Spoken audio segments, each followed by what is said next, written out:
Hooting पर घिरे प्रधानमंत्री नरेंद्र मोदी। कांग्रेस और जेएमएम ने इसे बताया सुनियोजित साजिश। हेमंत सोरेन ने कहा माफी मांगे Modi.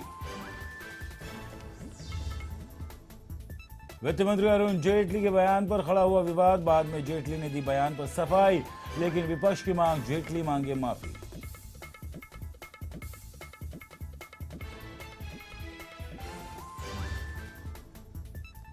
Salman Khan hit and run मामले में नया मोड़। गवाहों का मूल बयान और केस डायरी गायब।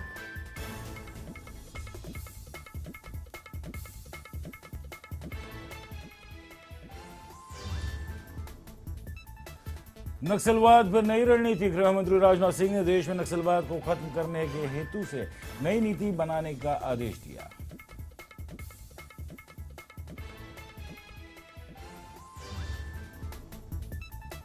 सशस्त्र बल अधिनियम को हटाने की मांग को लेकर 14 साल से अनशन कर रही इरोम शर्मिला की फिर से हुई गिरफ्तारी। अदालत के रिहा करने के बावजूद हुई गिरफ्तारी। नमस्कार, मैं प्रशांत ठाकरे और अब तमाम दर्शकों का स्वागत है बढ़ते खबरों के सफर में। और बात करते हैं लोकसभा के नेता विपक्ष का मामला सुप्रीम कोर्ट पहुंच चुका है। लोकपाल की नियुक्ति को लेकर याचिका पर सुनवाई करते हुए सुप्रीम कोर्ट ने केंद्र सरकार को नोटिस भेजा है और 4 हफ्तों में जवाब मांगा है। सुप्रीम कोर्ट ने कहा है कि लोकपाल की चयन प्रक्रिया में नेता विपक्ष का पद अहम है, इसीलिए सरकार को नेता विपक्ष पर विचार करना होगा। कोर्ट ने कहा कि यह पद सदन में सरकार के अलावा दूसरे पक्ष की बात सामने रखता है। As a part of the red carpet laying for the tourist, our law and order, one small incident of rape in Delhi advertised world over is enough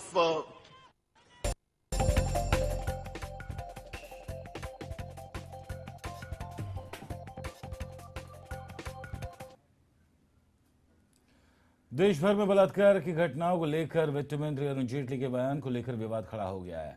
गुरुवार को देश भर के पर्यटन मंत्री की बैठक में जहां पर बढ़ावा देते हुए वित्त मंत्री ने कहा है कि टूरिज्म देश को आर्थिक तौर पर मजबूत करने का माध्यम है। इसी के जरिए पूरी दुनिया हमें देखती है। दिल्ली में हुई छोटी सी घटना की वजह से पर्यटन को करोड़ों रुपयों का नुकसान हुआ है। हालांकि अपने बयान पर मचे हंगामे के बाद अरुण जेटली ने सफाई दी और कहा कि मेरे बयान को गलत तरीके से समझा गया। रेप की घटनाओं को छोटी घटना बताने की मेरी मंशा बिल्कुल भी नहीं थी। as a part of the red carpet laying for the tourist, our law and order, one small incident of rape in Delhi advertised world over is enough to cost us billions of dollars in terms of lower tourism. वहीं आम आदमी party ने जेटली जब्त के रिहा करने के बाद भी इरोम ने अपना अनशन जारी रखा, जिसके बाद मणिपुर की पुलिस ने इरोम को फिर से अपनी हिरासत में ले लिया है।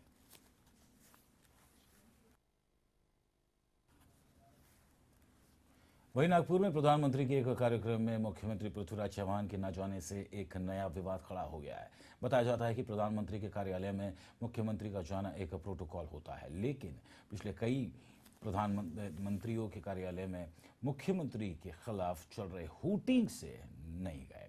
लेकिन कांग्रेस का कहना है कि हूटिंग संवैधानिक ढांचे पर एक हमला है। पीएम की मौजूदगी में सीएम की हुटिंग, झारखंड के सीएम हेमंत सोरेन की हुटिंग, हरियाणा के सीएम हुड्डा की हुटिंग। हुटिंग के डर से नागपुर में नहीं गए सीएम। जिस तरह से प्रधानमंत्री पूरे देश के लिए सम्माननीय और अहम होते हैं, वैसे ही मुख्यमंत्री भी राज्य के लिए आदरणीय और अहम होते हैं। मगर हरियाणा, झारखंड, इन राज्यों में कुछ अलग ही दृश्य देखने को मिला। झारखंड की राजधानी रांची में एक सरकारी कार्यक्रम के दौरान प्रधानमंत्री नरेंद्र मोदी की मौजूदगी में मुख्यमंत्री हेमंत सोरेन की हुटिंग की घटना घटी थी। इससे प्रभावित होकर राज्य की सत्ताधारी पार्टी झारखंड मुक्ति मोर्चा ने धमकी दी है कि अगर इसके लिए प्रधानमंत्री देश से माफी नहीं मांगते हैं तो उनकी किसी भी मंत्री को झारखंड में खुलेआम घूमने नहीं दिया जाएगा। वैसे तो सीएम की हुटिंग यानी पूरे राज्य का अपमान होता है। झारखंड की जनता इसे बर्दाश्त नहीं कर पाई। सीएम सोरेन ने भी अपनी हुटिंग पर कड़ी नाराजगी जताई है। उन्होंने भाजपा को सीधी चुनौती देते हुए कहा कि चुनावी समर में सारा जवाब जनता ही देगी। इस घटना के बाद हरियाणा के मुख्यमंत्री हुड्डा के साथ भी यही घटना घटी। उन्हीं के राज्य में पीएम नरेंद्र मोदी की मौजूदगी में उन्हें साइड लाइन कर दिया गया और उनके साथ हुटिंग की घटना घटी। प्रधानमंत्री की हाजिरी में उस पद की गरिमा का गौर उल्लंघन किया है। भाजपा के जो टिकटॉक जी जमा हुए थे, उन्होंने जिस किस्म से यह व्यवहार किया वो निंदनीय है।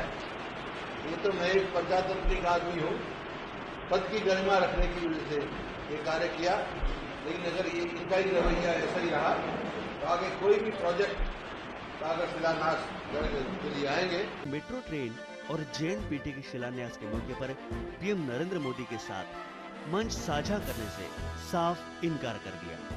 विधानसभा चुनाव को देखते हुए ये सारी घटनाएं पूर्व नियोजित होने की आशंका जताई जा रही हैं। Bureau report, lemon news, Mumbai.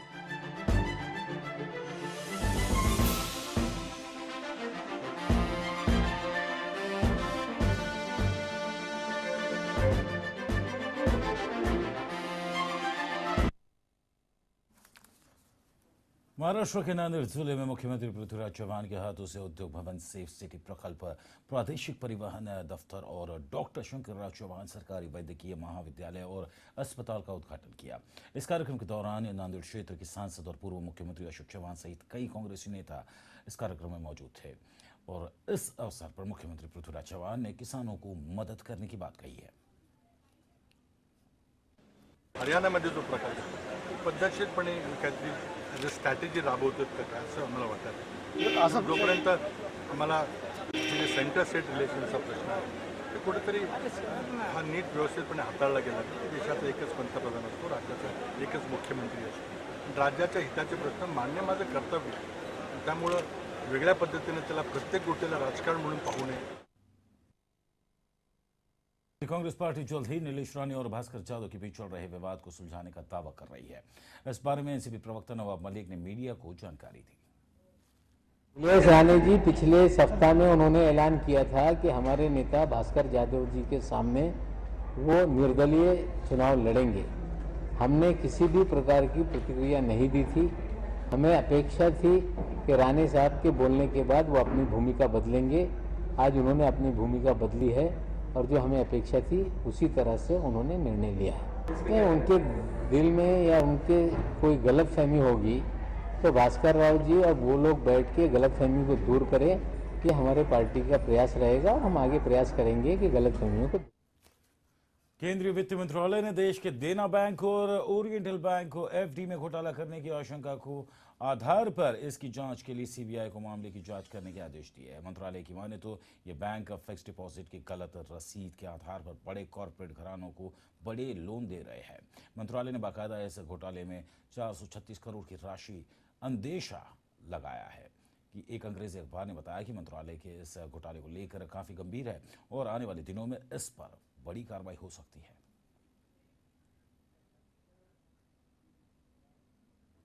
Japan में हुए भूस्खलन में 36 लोगों की मौत हो गई है, जबकि इस हादसे में अभी 10 से ज्यादा लोगों की लापता होने की बात कही जा रही है। इस भीषण तबाही के कारण जापान में भारी मात्रा में घर जमीन में धंस गए हैं।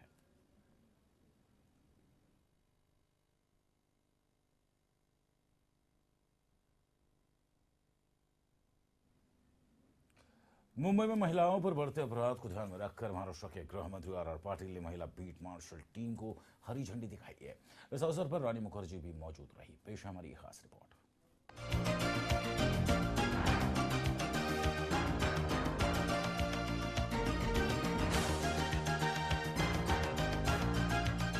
बाइक पर बैठी ये महिला पुलिसकर्मी कोई आम पुलिस अफसर नहीं है। ये है मुंबई पुलिस की महिला बीट मार्शल, जो इस तरीके से ट्रेन की गई, जो जरूरत पड़ने पर पुरुषों से भी भिड़ जाएंगी। अक्सर महिलाओं के साथ सड़कों पर छेड़छाड़ और चेन स्नैचिंग जैसी वारदातें होती है। मुंबई में महिला बीट मार्शल की ये टोली हर शिकायत को कम करने की कोशिश करेगी। आपने अब तक सिर्फ पुरुष बीट मार्शल को पेट्रोलिंग करते देखा होगा, लेकिन ये महिला बीट मार्शल जल्द ही स्कूलों और कॉलेजों के बाहर इन बाइक्स पर चक्कर काटती नजर आएंगी। दरअसल मुंबई पुलिस ने 672 ऐसे स्पॉट्स को आइडेंटिफाई किया जहां चेन स्नैचिंग, छेड़खानी और अन्य ऐसे अपराधों को अंजाम दिया जाता है। वही गृह मंत्री आर पाटिल भी इस नई पहल से खुश है और उनका मानना है कि ये महिलाओं के हित के लिए उठाया गया अच्छा और अहम कदम है। वही दूसरी तरफ मर्दानी फिल्म का प्रमोशन करती रानी मुखर्जी भी वहां पहुंची और उन्होंने इन महिला बीट मार्शल्स को शुभकामनाएं दी और उनका मनोबल बढ़ाया। मुंबई में महिलांच्या सुरक्षिततेमध्ये वाढ व्हावी, त्याचबरोबर महिला पोलीस कर्मचाऱ्यांचा आत्मविश्वास वाढावा म्हणून महिला बीट मार्शल एक अनोखा आणि देशामध्ये पहिला उपक्रम आज सुरू करण्यात आला आहे। चेन स्नॅचिंग, महिलांची छेडछाड, घरामध्ये होणारे महिलांच्यावरचे अन्याय अत्याचार ह्या सगळ्यांच्यावर या उपक्रमाचा फायदा होईल आणि अशा स्वरूपाचे गुन्हे कमी होतील। स्कीम शुरू की है और उसमें एक इम्पॉर्टेंट स्कीम जो विमेन बीट मार्शल की है। हमने फिलहाल 205 बीट मार्शल्स तैयार किए हैं और ये दो के ग्रुप में अंदाजन 102 टीम्स तैयार होंगी जो पूरे मुंबई में ये कवर करेंगे। मुंबई में 672 पॉइंट्स हमने आइडेंटिफाई किए जिसमें schools, girls schools, colleges, shopping centres, beach fronts, temples, ऐसे हमने पॉइंट्स आइडेंटिफाई किए हैं, चेन स्नैचिंग पॉइंट्स, जिसमें ये महिला बीट मार्शल्स काम करेंगे। I am a citizen of the country, तो मैं क्या कर सकती हूँ? मैं यही कर सकती हूँ कि मेरी फिल्म के थ्रू मैं और महिलाओं को इंस्पायर करूँ और लड़कियों को इंस्पायर करूँ कि अपने अंदर की मर्दानी जगाओ, अपने अंदर की शक्ति जगाओ। और इस फिल्म के थ्रू मैंने ये किया है और मैंने एक ऐसे पुलिस अफसर का रोल किया है जो कि आप देख के आपको ऐसे ही लगेगा कि ये महिला है तो ये ऐसी है और ये आदमी होता तो ऐसे होता। आदमी और महिला में, पुलिस अधिकारियों में फर्क नहीं है, क्योंकि जो काम पुलिस वाले करते हैं वो एक समान है। तो इसलिए मैंने वो दिखाने की कोशिश की है फिल्म में। जल्द ही इन महिला बीट मार्शल्स को आप मुंबई के हर सड़क की निगरानी करते देख पाएंगे। मुंबई पुलिस चीफ राकेश मारिया की माने तो 200 से 300 महिला बीट मार्शल्स की नियुक्ति मुंबई शहर में की जाएगी ताकि मुंबई शहर को सेफ और सुरक्षित बनाया जा सके। Bureau report, lemon news, Mumbai.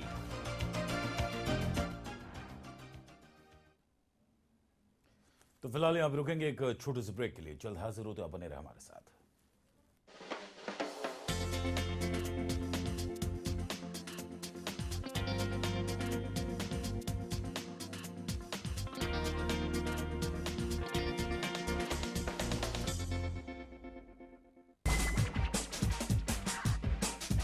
Market समझना नहीं है कोई rocket science.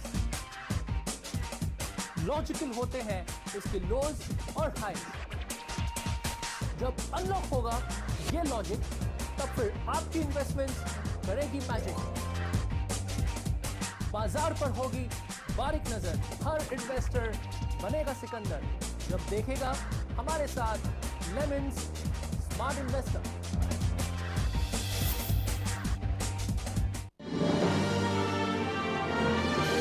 Global advertisers, scaling new heights in outdoor media.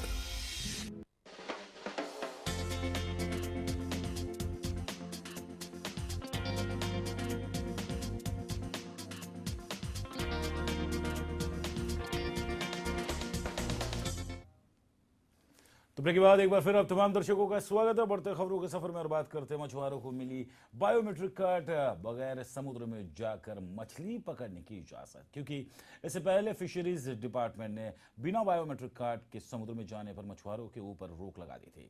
सुरक्षा कारणों के चलते उक्त निर्णय लिए जाने की बात कही जा रही थी, लेकिन अब इस मामले में मछुआरों को 1 साल तक छूट मिल गई है। वो बगैर बायोमेट्रिक कार्ड के मछली पकड़ सकते हैं। नाव में हमने सत्यनारायण भगवान की व्रत पूजा करी है और वो लोग जो होते हैं सत्यनारायण भगवान की व्रत पूजा करिया बाद वो लोग होते हैं जो दरिया में निकल जाते हैं पोतानी आजीविका चलाने के लिए। जो आता है पैसा आता है जान जोखिम में डालते हैं, पैसा आने के बाद अपना भरण पोषण करते हैं और हम लोगों की सेवा करते हैं। केंद्र सरकार में से ऐसा ऑर्डर आ गया है कि अभी बायोमेट्रिक कार्ड बनाना है वो पॉसिबल नहीं है, तो हाल 1 साल पूर्ति के लिए वो कस्टम जो कार्ड है वो कस्टम का कार्ड वो वैलिड करेगा। तो ये समाचार सुन के यहाँ का जो मछुआरा लोग हैं, बोट मालिक है, बहुत ही उसको आनंद हुआ है कि भाई केंद्र सरकार ने एक अच्छा निर्णय लिया। धनगर समाज समुदाय के लोग आरक्षण की मांग को लेकर काफी दिनों से महाराष्ट्र भर में आए दिन आंदोलन कर रहे हैं, जिसके तहत अनुसूचित जाति में समावेश करने की मांग कर रहे हैं। वहीं अब बंजारा समाज और भूई समाज लोगों ने भी परभनी में आरक्षण की मांग को लेकर आंदोलन किया। उनका कहना है कि सन 1936 से सन 1950 तक हमें अनुसूचित जाति में रखा गया था, लेकिन सन 1950 के बाद से हमें अनुसूचित जाति से बाहर कर दिया गया। समाज की ओर से ये शासन को हम मांग रखते हैं कि हमारे भोई समाज को अनुसूचित जमाती के जो दर्जा है वो दर्जा हमें मिलना चाहिए, क्योंकि ये हमारी जो मांग है ये मांग जो है बहुत सालों से चलती आ रही है। 1936 से 1950 तक हमारे इस भोई समाज को अनुसूचित जमाती में समाविष्ट थी, लेकिन बाद में शासन ने इसको अनुसूचित जमाती से निकाल दिया। अभी भारत के अन्य राज्यों में भोई समाज के लिए आरक्षण अनुसूचित जमाती में है, लेकिन महाराष्ट्र में अनुसूचित जमाती में हमारा आरक्षण नहीं। मलाड की मालवनी की जनता को आए दिन पानी की किल्लत का सामना करना पड़ता है। पानी न मिलने से मालवनी की जनता में आक्रोश छाया हुआ है, जिसके कारण मालवनी की जनता ने उत्तर वार्ड अध्यक्ष देवेंद्र कुमार जैन के खिलाफ मोर्चा निकाला। इस पर जनता और उत्तर वार्ड अध्यक्ष देवेंद्र कुमार जैन का क्या कुछ कहना है, आपको सुनाते हैं। महाडा वालों के सामने एक बार और मीटिंग लेनी पड़ेगी, क्योंकि जो पानी जो गंदा आ रहा है, क्योंकि 30-40 साल पुरानी जो लाइन है उसको भी बदलने की जरूरत है। बीएमसी का जो रोल है जिसमें प्रेशर कम आ रहा था, वो प्रेशर बढ़ाने के लिए मैंने उनको आदेश दिए हुए हैं। कुछ बहनों की ऐसी डिमांड थी कि वो रात को पानी आता है, पहले जो आधा घंटा पानी खराब आता है, मैंने उनको बोला है कि उसका टाइमिंग भी आप चेंज करो और उनको पानी अच्छा मिलेगा उसके लिए आप लोग करो। हमें तो इनके आश्वासन पे भरोसा नहीं है 90%, फिर भी इन्होंने आश्वासन दिया है, एक मौका दे रहे हैं। अगर इन्होंने नहीं किया दोबारा तो हम यहीं पर सड़क पर रास्ते रोको आंदोलन करेंगे और सीताराम कुंटे का पुतला जलाएंगे कभी आजाद मैदान पर। अभी मुझे निवेदन मिला है, मैं उसको स्ट्रिक्टली पत्र लिखने वाला हूँ देवेंद्र कुमार जैन को। अगर इसके बाद अगर पानी लोगों को नहीं मिला पानी, तो मैं पानी को लेके भूख हड़ताल पे बैठूंगा मालवनी की जनता के लिए। मुंबई की तिंडोशी पुलिस ने ऐसे 2 चोरों को गिरफ्तार किया है जो अक्सर सुनसान जगहों पर लूट को अंजाम देते थे। सुनसान जगहों का फायदा उठाकर ये दोनों चोर चेतन जोशी और आरिफ महिलाओं के गले से सोने की चेन, मंगलसूत्र जैसी कीमती चीजें लेकर फरार हो जाते थे। गश्त के दौरान तिंडोशी पुलिस ने इन दोनों को शख्स को आधार पर अपनी गिरफ्तार किया है। तलाशी करने के बाद पुलिस ने इन दोनों के पास से मंगलसूत्र और 2 सोने की चेन बरामद की। आमच्या वरिष्ठांनी आदेश दिले होते त्याप्रमाणे माझ्याबरोबर असलेले माझे सहकारी पवार साहेब आणि त्यांचा स्टाफ आणि माझा स्टाफ अशा आमच्या सेक्शनमध्ये पेट्रोलिंग करते वेळी आम्हाला 3 संशयित आरोपी वेगवेगळ्या ठिकाणी मिळून आणले। त्यांना आम्ही पोलीस स्टेशनला आणलं, त्यांना इंटरोगेट केलं, त्यांच्याकडे चौकशी करता त्यांनी स्नॅचिंग केले जे कबूल केलेले। पवार साहेब आणि त्यांच्या स्टाफमधून 2 केसेस आपण उघडकीस आणल्या, आणखी माझ्या स्टाफकडून 1, अशा आम्ही टोटल 3 केसेस उघडकीस आणलेले आहेत। त्यांच्याकडनं 2 चेन आणि 1 मंगळसूत्र हस्तगत करण्यात आलेलं आहे। वरिष्ठांच्या मार्गदर्शनाखाली अधिक तपास चालू आहे। 392 जबरीने चेन स्नॅचिंग करणे हा त्यांच्यावरती गुन्हा दाखल आहे। 1 मायनर होता, तो डोंगरीला पाठवलेला आहे। 2 जण जे होते त्यांना आपण बोरिवली कोर्टात हजर केलेलं आहे आणि त्यांना जेल कस्टडीत आहे।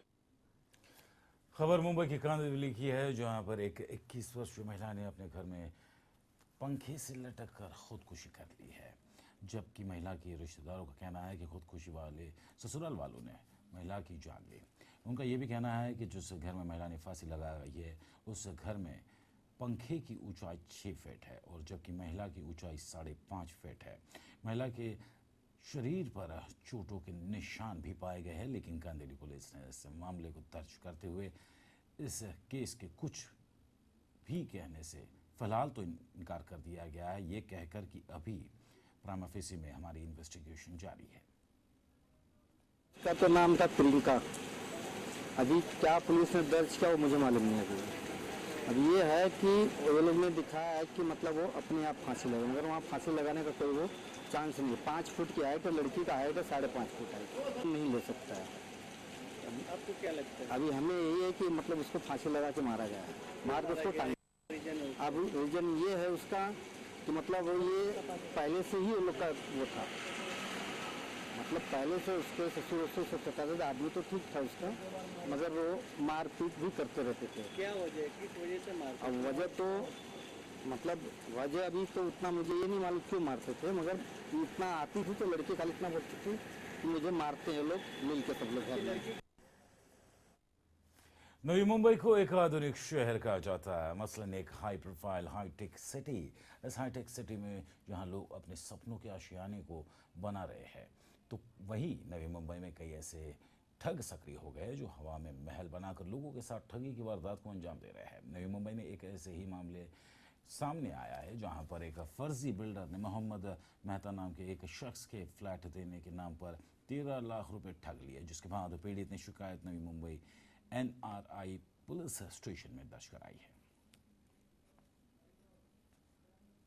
मोहम्मद मेहताब जी, आप ये बताएं कि आपने किसको रुपए दिए और कितने रुपए दिए? राजू केशव शिरसाट बिल्डर बोल के लिया, 13 लाख रुपया लिया हमसे। अच्छा। और बोले कि घनसोली गांव में तुमको फ्लैट देता हूँ करके। अच्छा। बाद में उन्होंने उसका पार्टनर भी था, हम लोग को बताया नहीं कि उनका पार्टनर भी है करके। ओके। और इन लोगों का कुछ भी पेपर वगैरह कुछ भी नहीं था, लेकिन उन्होंने फ्रॉड किया, हम लोग को झूठ बोल के पैसे लिया हम लोग से। आपने पैसे कहाँ से लाए थे?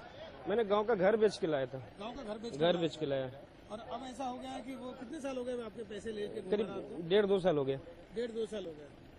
तो वो जो बिल्डिंग बन रही थी, वो बिल्डिंग उसकी थी या नहीं थी? बिल्डिंग उसकी थी नहीं, उसका पार्टनर बोलता राजू के इधर कुछ भी नहीं है, कुछ भी नहीं। हवे में घर भेजा? हवे में घर भेजे, फ्रॉड किए, बस और कुछ नहीं। उन्होंने बाद में मांडोली के लिए चेक भी दिया, 6 महीने का डेट लिया कि 6 महीना टाइम दे, मेरे को पैसा तुम्हारे रिटर्न देते हैं।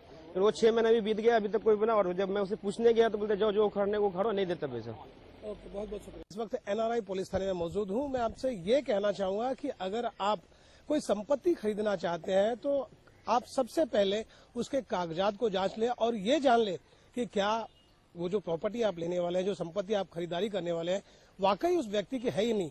मैं आपको एक ताजा तरीन मिसाल आपको दिखाना चाहूंगा, जिसमें एक व्यक्ति ने प्रॉपर्टी खरीदने के चक्कर में अपने लगभग 13 लाख रुपया गंवा चुका है। आप ये देख सकते हैं सामने हमारे जो पुलिस थाने के अब चक्कर लगा रहे हैं कि ठग व्यक्ति से उसके पैसे लौटा दिया जाए या उसे मकान दिला जाए। हालांकि मकान की तो संभावना बहुत ही कम बन रही है, क्योंकि अगला व्यक्ति पैसे लेकर फरार हो चुका है और इस बात की गुहार पीड़ित युवक पुलिस थाने में कर रहा है। अब ऐसे में सबसे बड़ी बात यह होगी कि देखना होगा कि पुलिस उस युवक को न्याय दिला पाती है या नहीं, और दूसरी बात उसके डूबे हुए रकम उसे वापस मिलते हैं या नहीं। कैमरा पर्सन रोशन के साथ मैं गोपाल शाह, लेमन न्यूज, नवी मुंबई। वही नवी मुंबई में एक प्रॉपर्टी डीलर को फिल्मी अंदाज में जबरन कार से उठा लिया गया और प्रॉपर्टी डीलर के अपहरणकर्ताओं ने उनसे कई स्टैम्प पेपर पर साइन करवा लिए और फिरौती की शक्ल में 52 लाख रुपए की मांग की, जिसके बाद पीड़ित ने 5 लाख रुपए अपहरणकर्ताओं को तो दे दिए, लेकिन उसके बाद अपने साथ हुए इस पूरी घटना की जानकारी पीड़ित ने मुंबई के पुलिस आयुक्त को दी। फिलहाल पुलिस ने पूरा मामला एंटी करप्शन सेल को सौंप दिया है, जिसके बाद crime branch anti extortion cell 3 आरोपियों को इस मामले में गिरफ्तार किया है।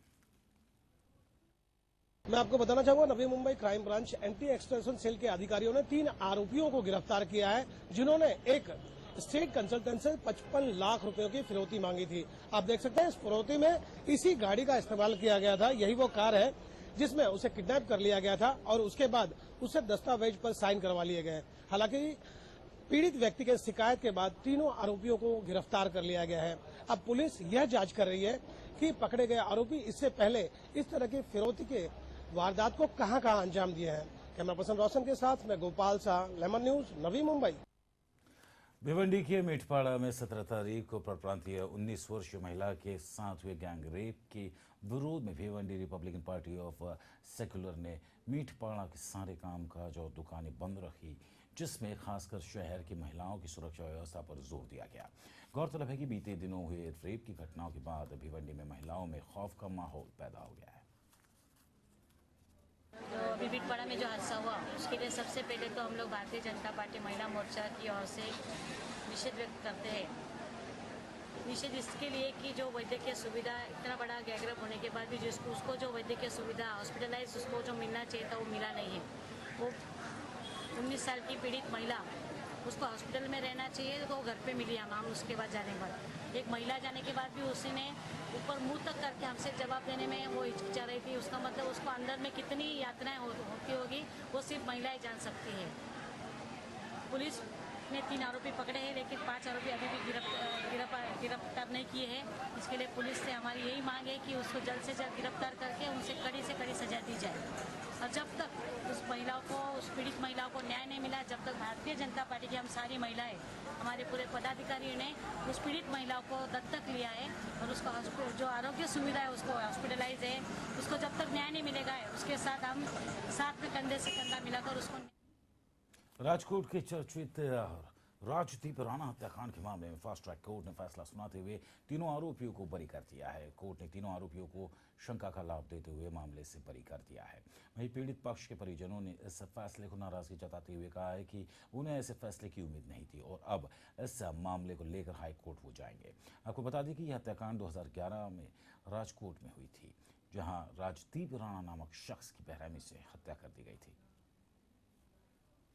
आज अभी ये जो राजदीप सिंह राणा हत्या केस का जजमेंट था वो 3 साल से चल रहा था और वो बहुत कॉम्प्लिकेटेड केस था।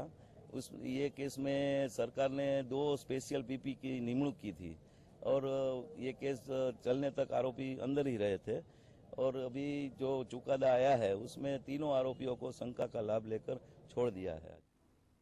तो फिलहाल इस बुलेटिन में बस इतना। गणपति को 14 विद्या और 64 कलाओं के देवता कहा जाता है।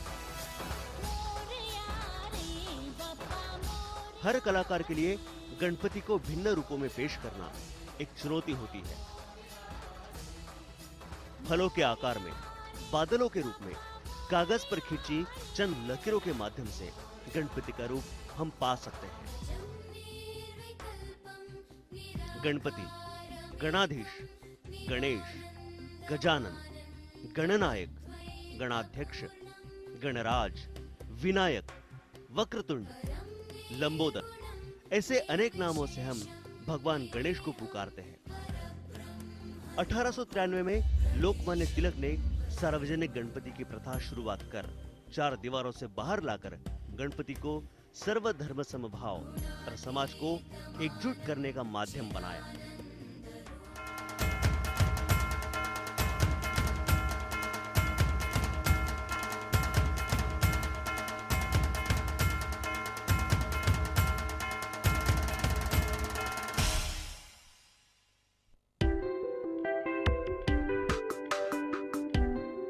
महीनों के नाम को तो हम सभी जानते हैं।